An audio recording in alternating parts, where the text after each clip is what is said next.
नमस्कार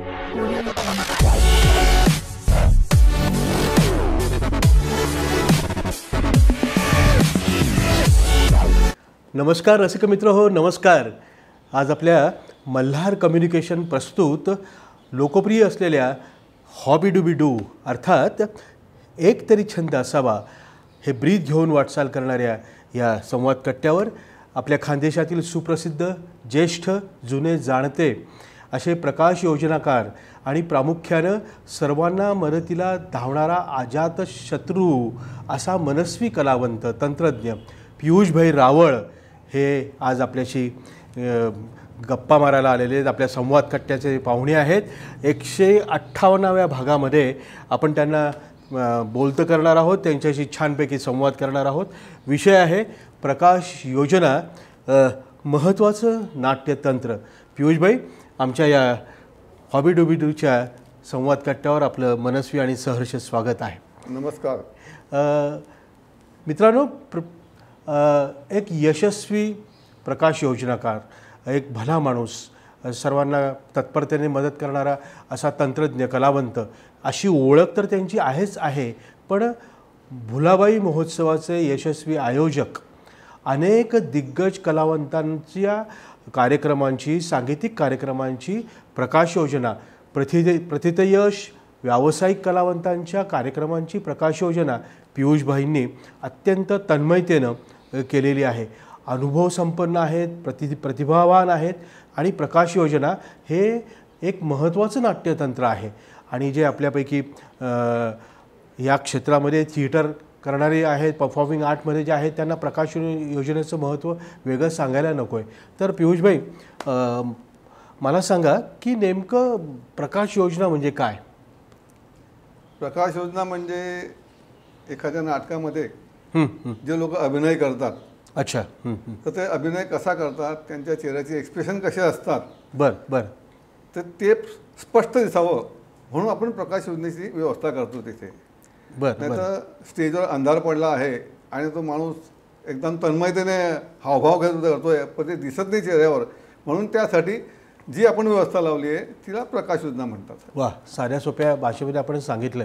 म्हणजे ते एक त्या प्रसंगांना उठाव मिळाला पाहिजे. हो. आणि इफेक्ट हा शब्द पण फार महत्त्वाचा आहे. पण मग तांत्रिक अंगाने जर विचार केला तर ते तंत्र कसं आहे, काय करावं लागतं त्याच्यासाठी? त्याच्यासाठी जसा तसा प्रसंग असेल बर त्याप्रमाणे आपण तशी प्रकाश योजना करत असतो. अच्छा. म्हणजे एखाद वेळ जर रात्रीचा सीन असेल तिथे समजा, तर प्रकाश योजनेमध्ये पूर्ण प्रकाश दाखवते आपण. सुरुवातीला हळूहळू लहान अंधारातून एक लहानशी किरण येते आणि नंतर मग हळूहळू प्रकाश पूर्ण करतो. तिथून इथे माहीम होतं की बा आता इथे रात्र सुरू झालेली आहे. तसं जर सकाळचा सीन असेल तर आपण एक जरा अंबर लाईट म्हणतात त्याला, अंबर लाईट टाकतो. तिथून जो हळूहळू जो फेलला की नंतर परत प्रकाश योजना पण येऊन जाते. ते लोकांना कळते की सकाळ झाली, सकाळचे सीन सुरू झाले. त्याचं तंत्र विशेष म्हणजे कसं असतं त्यामध्ये की जेव्हा नाटक म्हटलं की त्याच्यामध्ये अनेक प्रकारचे प्रसंग असतात, अनेक प्रकारचे सेट असतात. त्याच्यामुळे काही सीन जे असतात काही वेळा सकाळ दाखवतात, काही वेळा दुपार दाखवतात, काही वेळा संध्याकाळ दाखवतात, काही वेळा रात्रसुद्धा दाखवतात. काही जे गूढ नाटकं असतात त्याच्यामध्ये रहस्यमय लाईटिंग ज्याला म्हणू शकतो तशी ती लाईटिंग ते एक तंत्र वेगळं असतं त्याच्यामध्ये. त्याच्यामध्ये कसं असतं, रात्रीच्या वेळी जर सीन करायचा असेल तर एक आपण जनरली एक आजच्या पोझिशनमध्ये त्या काळामध्ये एक लहानसा बल्ब असायचा. तो बल्ब हळूहळू तो ऑन करायचा, नंतर मग हळूहळू स्टेज पूर्ण ऑन व्हायचं की म्हणजे रहस्यमय सीन चालू आहे.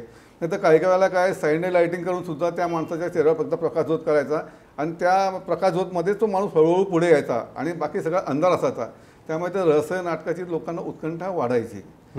त्याचप्रमाणे जर सकाळचा सीन असेल समजा, तर सकाळच्या सीनमध्ये जनरली थोडासा निळा रंग टाकायचा, त्याच्यामध्ये आणखी थोडासा लाल आणि पिवळा मिक्स केला की त्याला अंबर म्हणतात, की ज्याला सूर्यकिरणाचा आभास निर्माण होतो. असा सकाळचा सीन आपण निर्माण करतो आणि तिथून मग जर एकदा सीन झाला की मग तो सीन आपण कंटिन्यू करत नाही, त्याला परत आपण जनरलमध्ये टाकून देतो. म्हणजे तिथून सकाळचा सीन सुरू झाला. असं बरंचसे दुपारचे आहे, संध्याकाळचे असे बरेचसे सीन असे सीन असतात त्यामध्ये. आणि काही वेळा काय असतं, काही नाटकामध्ये सोबत असतं एखाद्या माणसाचं की एक माणूस जर 1.5-2 पान बोलणार असेल तर त्याला सेंट्रलमध्ये घेऊन त्यामध्ये त्याला स्पॉटमध्ये घेऊन त्याच्यावर फक्त स्पॉट टाकायचं, बाकी सर्व अंधार केला तर त्या दृश्याची परिणामकारक वाढते, बाकी काही नाही. म्हणजे एखाद्या वेळेला स्वगत असेल हो पल्लेदार असे तर त्यावेळेस स्पॉट त्याच्या हो असतो त्या ॲक्टरवर हो असतो त्या आर्टिस्टवर हो असतो. हो असतो वा म्हणजे प्रकाश योजना खऱ्या अर्थानं इतर ज्या तांत्रिक बाजू आहेत मग नेपथ्य असेल तुमचा मेकअप असेल बाकीच्या सगळेच दिग्दर्शनापासून सगळं तर यापैकी नेपथ्याची सुद्धा माहिती या प्रकाश योजना करायला असली पाहिजे. आपल्याला काय वाटतं याच्याबद्दल? असलीच पाहिजे ती. बरं नेपथ्य कसं आहे ते जर आपल्याला माहीत नसेल तर आपण प्रकाश योजना कशी करणार? खरं आहे. नेपथ्यामध्ये डायनिंग रूम असेल, बेडरूम असेल, जर किचन असेल किंवा बेडरूम असेल आणि प्रत्येक ठिकाणी वेगवेगळे सीन चालू असेल त्या हिशोबाने तसे त्याचे स्पॉट फिक्स करावे लागतात.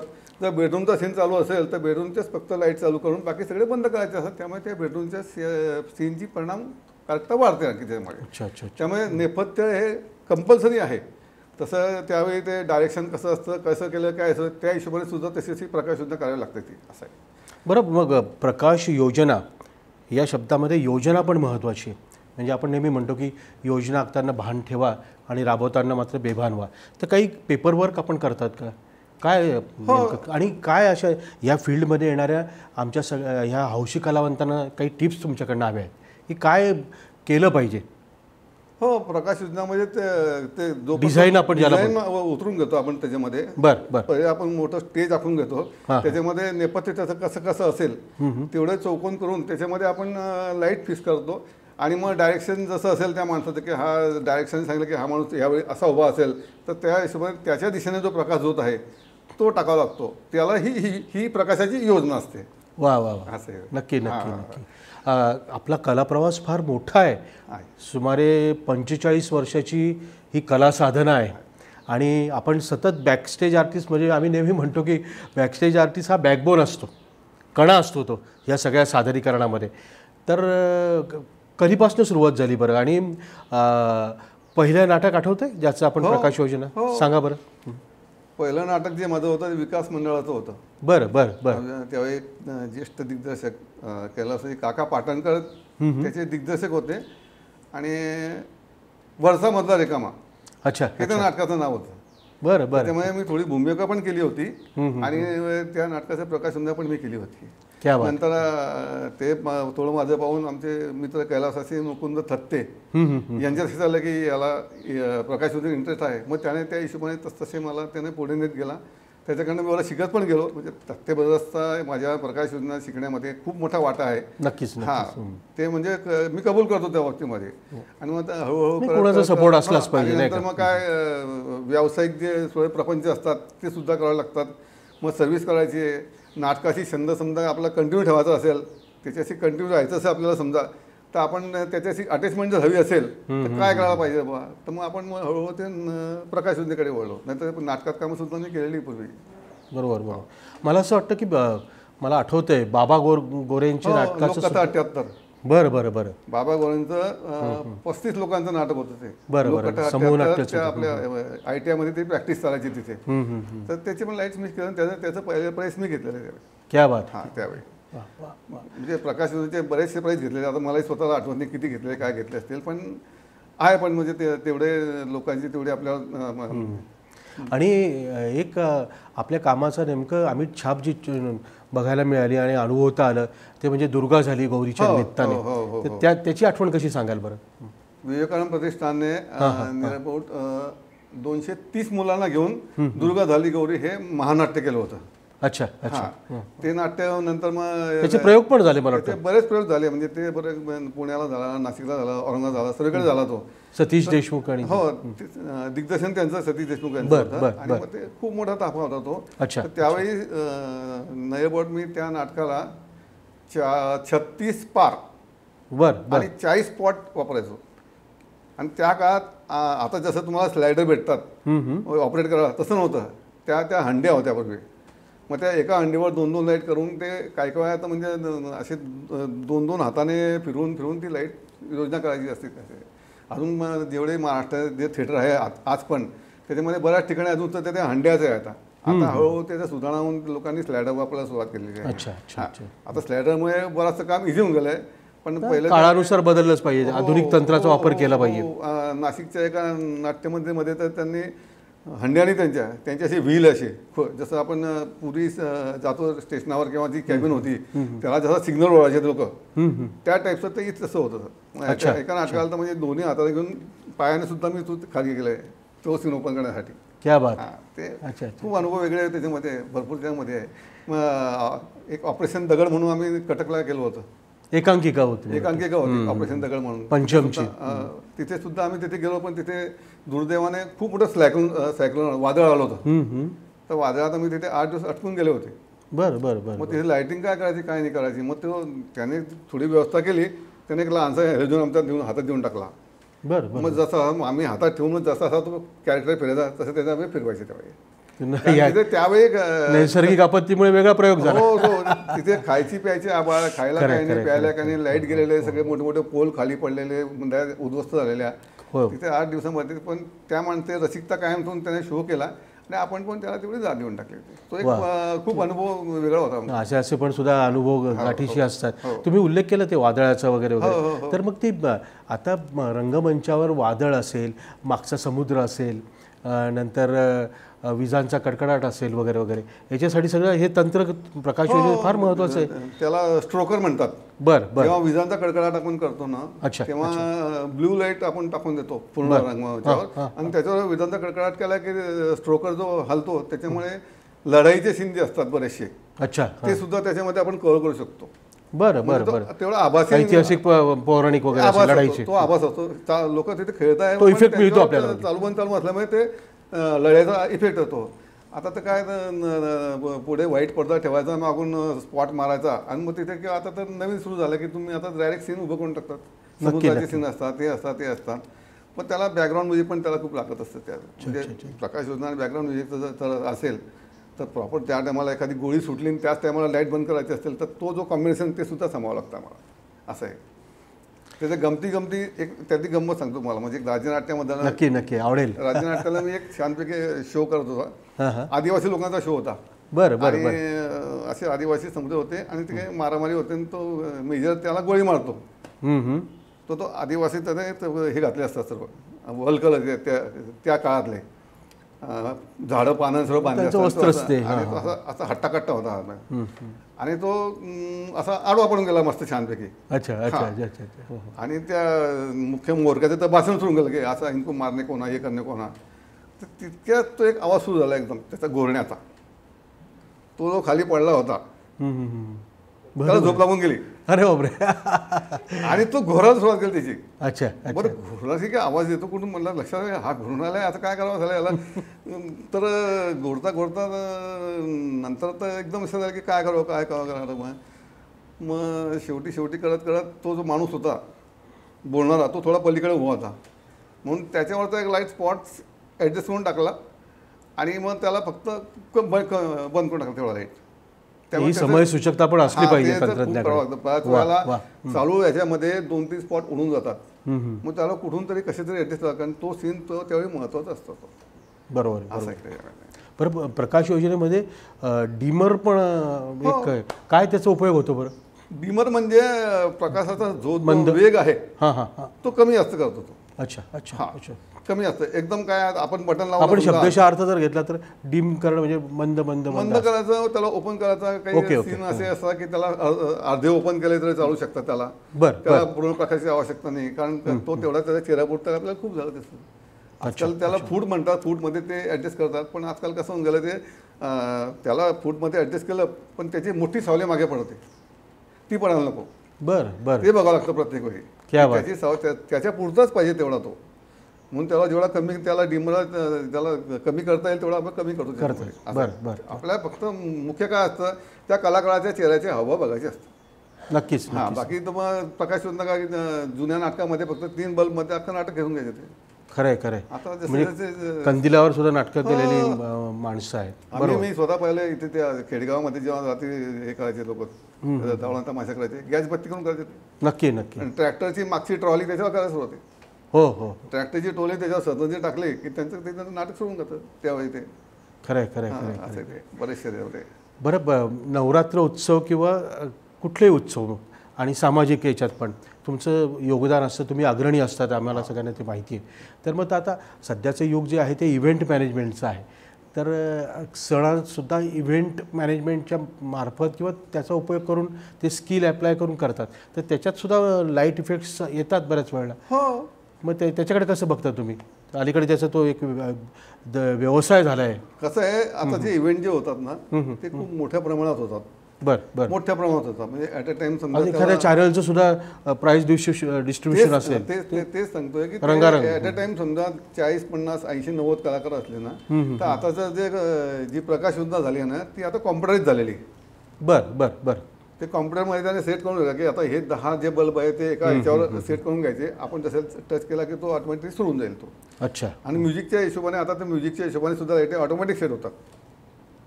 बरं. हां, म्हणजे हे मला वापरायची एक संधी छान आली होती. म्हणजे फार पूर्वीची गोष्ट आहे, जेव्हा कैलासवासी आदरणीय बहूलाल भाऊ जैन यांचं एक ती आणि मी नाटक होतं.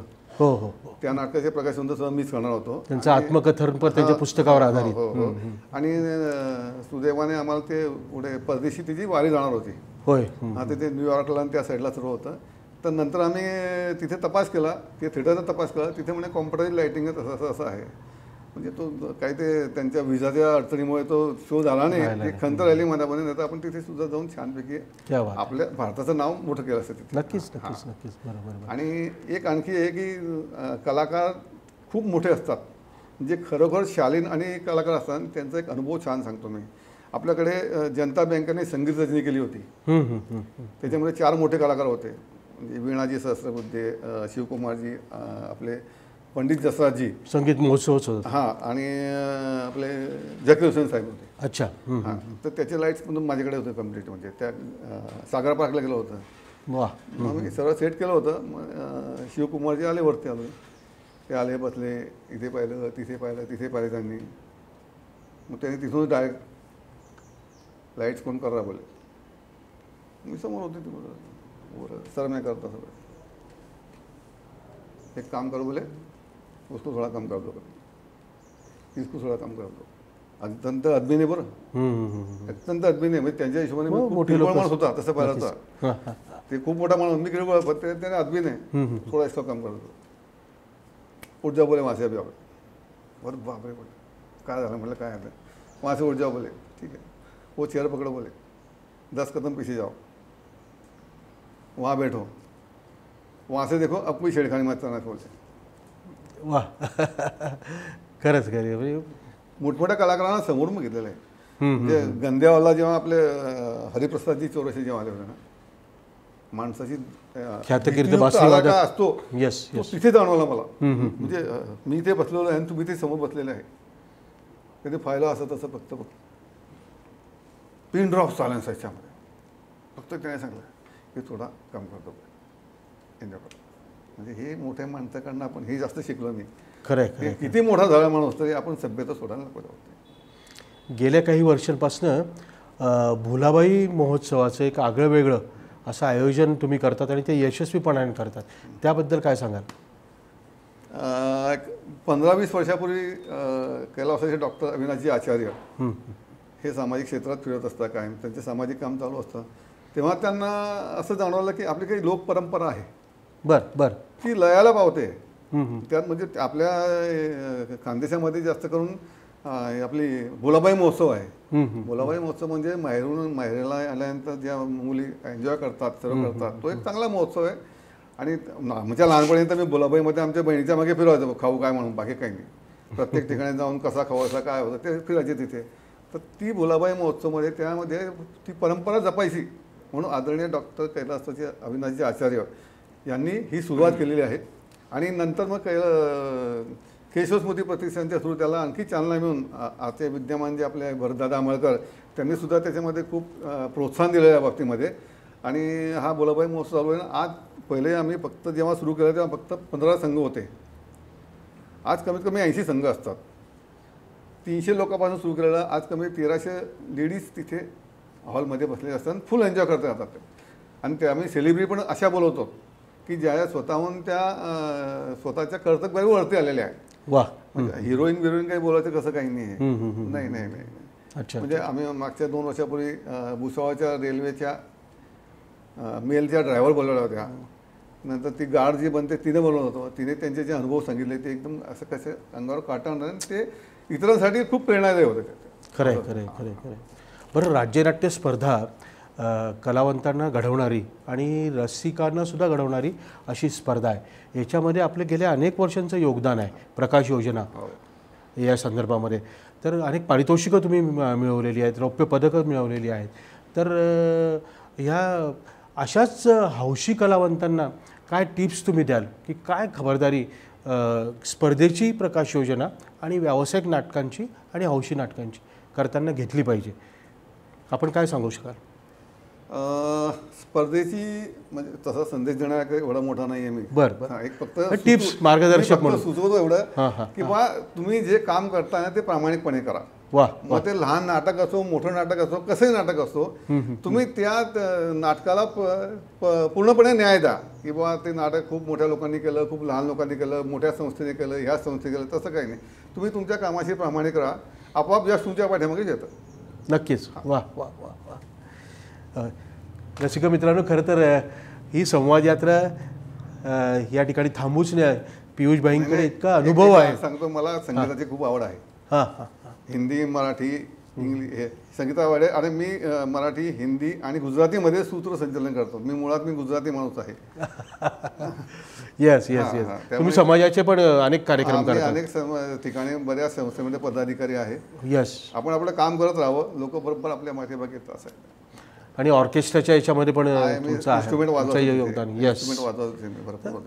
खऱ्या अर्थानं आज एका अष्टपैलू व्यक्तिमत्वाची आणि ख्यातकीर्त, यशस्वी, अनुभव संपन्न आणि प्रतिभा संपन्न अशा प्रकाश योजनाकाराची आणि सगळ्यात महत्त्वाचं अजात शत्रू अशा भल्या माणसाची आपली या कट्ट्यावर भेट झालेली आहे. पियुषभाई, आजच्या या आपल्या भेटीनिमित्तानं मी मल्हार कम्युनिकेशनच्या संपूर्ण टीमच्या वतीनं मी आपलं मनापासून आभार व्यक्त करतो आणि जाताना एवढी शुभेच्छा देतो की बाबा तुमच्या मनातले जे संकल्प आहेत रंगभूमीची सेवा करत असताना, ही रंगसेवा करताना एक रंगसेवक म्हणून ते सगळे संकल्प पूर्ण होत अशी आमच्या टीमच्या वतीनं आपल्याला हार्दिक शुभेच्छा. धन्यवाद. धन्यवाद. धन्यवाद. माझ्यासारख्या लहान कलाकाराला बोलवून माझा सन्मान केला त्याबद्दल तुमचे आणि सर्व टीमचे मनापासून धन्यवाद.